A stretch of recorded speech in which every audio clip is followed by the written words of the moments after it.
Hi, today our topic is web server. What is a web server? A web server is a computer where the web content is stored. Basically, web server is used to host the websites, but there exist other web servers also, such as gaming, storage, FTP, email, etc. Simply, a web server is nothing but it is the combination of both the hardware and software.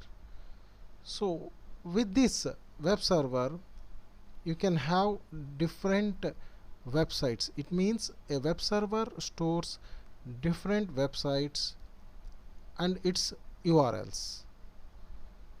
So there are some of the examples on web server.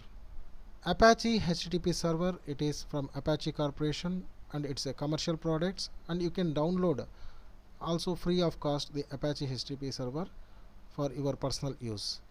And from Microsoft Corporation we have Internet Information Services, IIS. So when you install any Windows operating system like Windows 2003, 2008 or Windows 7 Professional, so we have internally IIS server which is built-in loaded. And from Sun Microsystems we have Sun Java System Web Server. It is completely commercial product. You cannot download it for free of cost. And the last one is called as Jigsaw server, and Jigsaw server is a open source software. You can download it for free of cost. And move to the next slide. How the web server works. So this is very important to understand how a web server works. So in general, your client system, a client system means your browser system is connects to web server, and web server, it is connected to different resources like a static data store. Static data store, simply in terms, it is called as your database services. And on the other hand we have the application server. The application server is connected to web server. The main purpose of application server to run any business logic. So in some cases, not some cases, in almost all the cases, the application server contains its own built-in web server.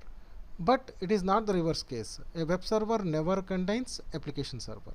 Here we have to know the difference between the application server and a web server. A web server, as I said, it generally contains different URLs and websites. On the other hand, we have the application server. A application server contains business logic. It means it contains business rules to process the data or to process any business operation. There is a business logic. So such type of business logics can be loaded in application server, or it can be programmed in the application server. So that is going to be executed with the help of web server. It means if a browser requests any business task or business process, the web server communicates to the application server in the form of servlet request. In turns, it runs that business process or logic, then it gives that response in the form of servlet response to your web browser with the help of web server. Next, what is the architecture of web server? We have two different types of architectures for web servers. One is a concurrent approach, and the second one is a single process event driven approach, or SPED. First we'll start concurrent approach. So the concurrent approach allows the web server to handle multiple client requests at the same time. It means different systems can be connected to your web server at the same moment of time, and it can be achieved by the following methods. Number 1, multi-process. Number 2, multi-threaded. And number 3, hybrid method. What is a multi-processing method? In this, a single process is called as a parent process. It initiates several single-threaded child process. It means a single parent process will start multiple child process. It means every child process it is a single threaded and it is in the control of parent process, and each of the child process are responsible for handling single request. It means every single child process is going to run only one single request. So it is the responsibility of the parent process whether to continue the child process or to kill the child process if it is taking a long time to run the process. And the next one is called as a multi-threaded in concurrent approach. What is a multi-threaded process? It is not like a multi-process. In multi-thread it creates a single multi-thread for every single process, and it is not under the control of a parent process. It is an individual process. So whenever any task comes, it starts or it initiates with a thread and it will execute that task in that thread, and it terminates automatically when it is finishes its task. And the last one in the concurrent approach is hybrid approach. It is the combination of both the approaches, that is multi-thread and multi-process. In this approach, multi-process are created and each process initiates multi-thread. See here, so for every thread, for every process there is a thread. Each of the thread handles one connection. Using multiple threads in single process results in less load on the system resources. Okay. Next, on the other hand, the second category of the architecture is SPED, that is a single process event driven approach. Architecture, it uses a single event driven server process to perform concurrent processing of multiple HTTP requests. The server uses non-blocking system calls to perform asynchronous operations. It is generally used with Unix BSD systems. Next,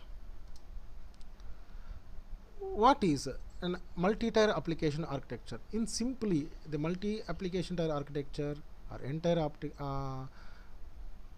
application architecture or three-tier architecture, all the things are same. See in the diagram, we have three tiers. The first tier is a top tier, and the second tier is the middle tier, and the third tier is called as bottom tier.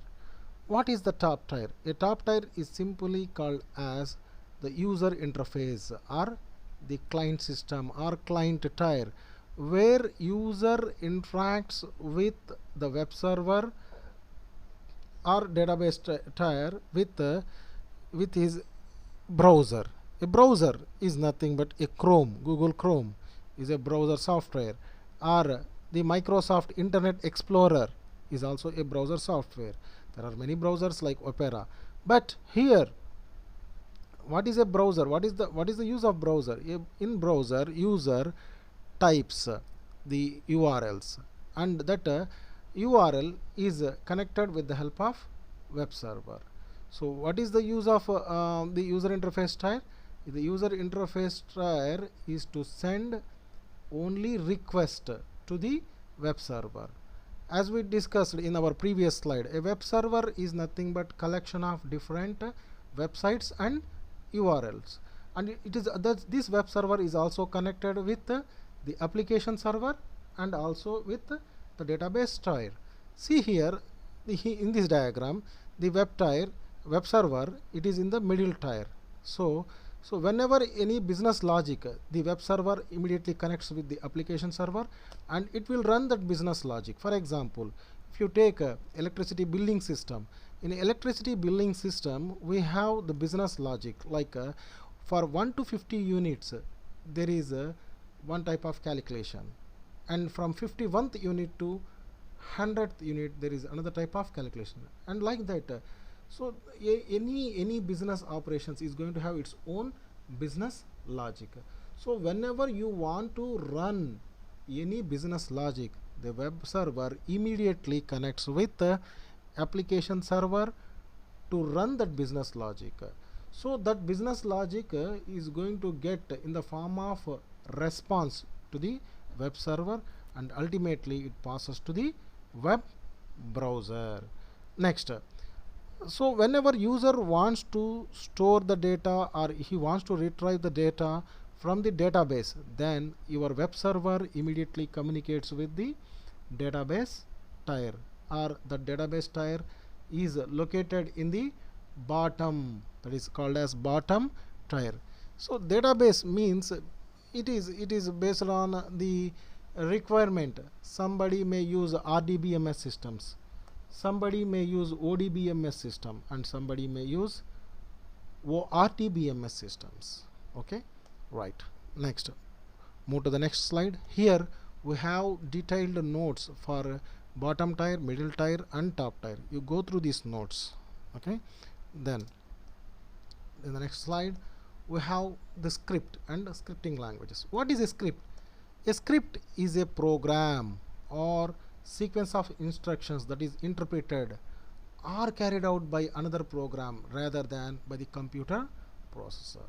Then what is a scripting language? So we have many scripting languages like PHP, JavaScript, and the latest and advanced one is Python.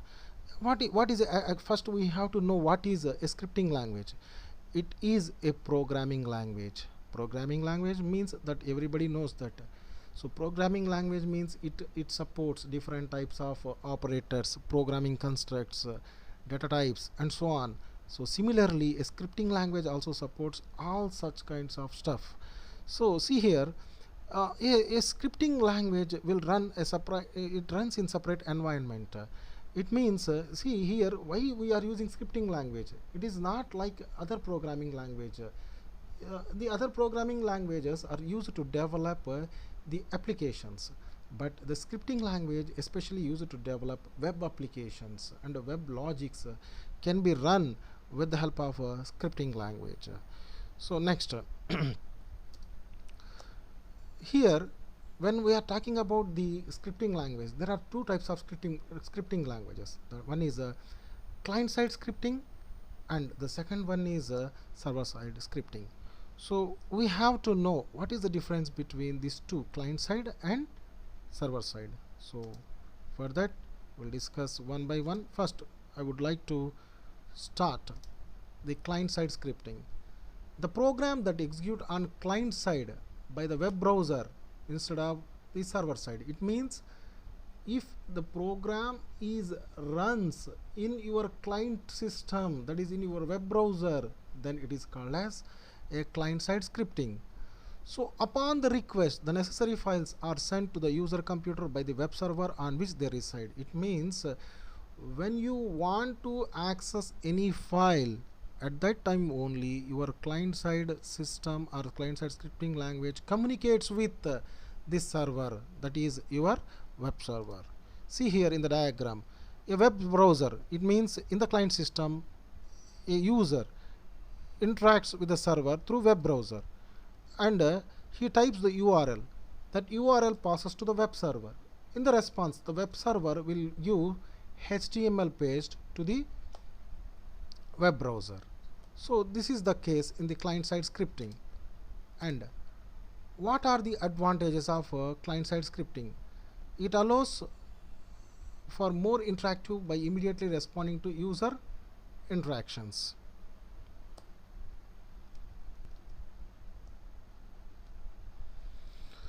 Execute quickly because they don't require a trip to the server. Can give developers more control over the look and behavior of the web apps. It means, see, user need not to concentrate on what is going on the server. He can develop the application and he can know the behavior of the application in the client side system itself. Means he is going to have the more control on the system. So some of the examples of the client side scripting are JavaScript, ActionScript, Dart, etc. and server-side scripting. What is a server-side scripting? Server-side scripting is used to connect to the database that reside on the web server. That it reside on the web server means it is stored on the web server. See, it means whenever you want to connect with the database, you can run the server-side script from the web server to connect with the database. Server-side scripting can access the file system residing at the web server. Next, response from the server side script is slower as compared to client side, because the server side scripting, it is, we have to run from the server, it will take some time, that is why it is slower than client side scripting. In case of client side scripting, it is not like that, it runs directly from your web browser. Next, some of the advantages of a server side script. Here it does not require the user to download a plugin. It means, see, no need to download any plugin. As I said, to run, for example, if you want to run a YouTube, you need to load its plugin like a Flash player. And if you want to read the PDF files, you need to load Acrobat Reader from Adobe Corporation as a plugin in your browser. That is the case for client-side scripting languages. But in case of server-side scripting language, no need to run any plugin. It will directly run from the server. But as I told you that if you want to run any data or any communication from the server, it is a little bit slower than the client-side scripting. So your script are hidden from view. It means you cannot see the code, what is going on the server. It is completely hidden from the user side. So if any user wants to see the code, he can get only the HTML code.